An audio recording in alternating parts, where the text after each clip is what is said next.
자, 마지막 키워드 보이스피싱입니다. 아, 네, 사라지지 않죠. 그러니까요. 보이면 수법, 돈, 개인정보, 피해자, 계좌 이런 단어들이 눈에 띕니다.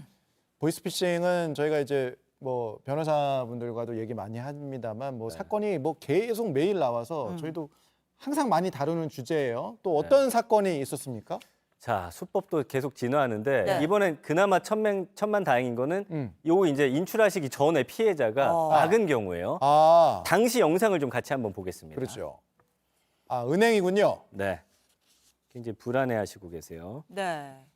돈 찾으러 이제 오셨나 봐요. 네. 보이스피싱 전화를 잘못 받고. 한 할머니가 은행에서 현금 3천만 원을 인출해달라고 했습니다. 예. 근데 할머니가 계속 물을 마시면서 불안해하니까 네. 은행 직원이 보이스피싱을 좀 직감했어요. 그 은행 직원분들이 이럴 때 응대를 참 잘해주거든요. 맞습니다. 예. 그래서 할머니 인출하지 마셔라. 이거 네. 보이스피싱이다. 네. 그런데도 막무가내셨대요. 아, 때마침 보이스피싱 예방 홍보하러 온 경찰관까지 합세해서 인출하지 마셔라 하는데도 계속 못 믿으셨던 거죠. 아, 현금을 뽑아야 된다고. 예. 그래서 경찰관이 전화해서 아들이랑 전화 통화를 하고 나서야 아, 다행히 믿고 안심하시고 집에 돌아가셨다고 합니다. 뭐 아들 관련해서 뭔가 막 좀 위험 그러니까요. 상황이 있다고 했거나 협박을 했거나. 그러니까 뭐 절대 누구한테 말하면 안 된다. 이렇게 막 단단하게 협박을 했겠죠. 그러니까요. 그렇겠죠. 예. 아니, 천만 다행인데 경찰이 말려도 그 못 믿을 정도면 정말 많이 놀라셨던 것 같아요. 맞습니다. 이 보이스피싱 막상 당하면 머리가 새하얘진대요. 예. 누리꾼들도 좀 비슷한 반응을 보이고 있습니다. 예. 정말 할머니 마음고생 많으셨겠다. 저도 당할 뻔했는데 전화 한 통이 신의 한 수. 보이스피싱 막아주세요. 국민이 힘듭니다. 그러니까 이게 막상 당하게 되면 생각보다 왜 저런 걸 당하지 하는 분들도 혹 넘어간다고 하시더라고요. 네. 근데 이렇게 영상으로 보니까 네.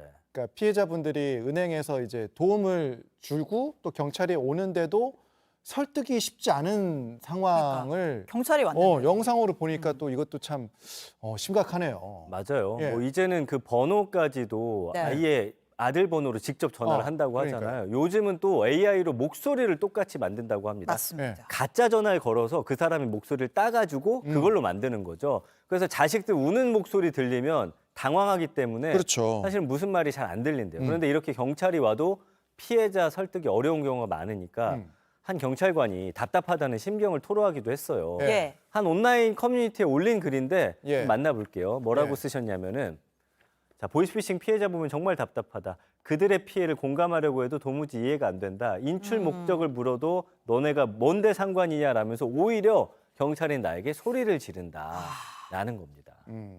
바로 옆에서 보면 사실 저거 보이스피싱인데 저거 당하면 안 되는데 하는데 이제 설득이 안 되니까 이제 경찰관 입장에서는 도움을 주려는 건데 좀 안타깝고 답답했던 것 같습니다. 맞습니다. 이번엔 뭐 다행히 막았지만 보이스피싱 이게 간절한 사람의 마음을 악용하는 그런 정말 죄질 나쁜 범죄잖아요.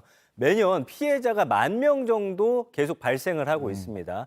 경찰관 분들도 답답하겠지만 보이스피싱 적극적으로 좀 막아주시길 바라고요. 네. 저도 한번 해외에서 예. 카드가 결제가 됐다라고 해서 예. 한번 누를 뻔했는데 네. 그때 그게 유행하던 거였어요. 스미싱. 네, 이것저것 다 조심하셔야 됩니다. 우리 배웠잖아요. 예. 그 약속해놓으라고. 아들이라고 하면 암호대라 해가지고 그렇죠. 확인하라고. 가족끼리 암호 네. 설정하라고. 맞습니다. 알겠습니다.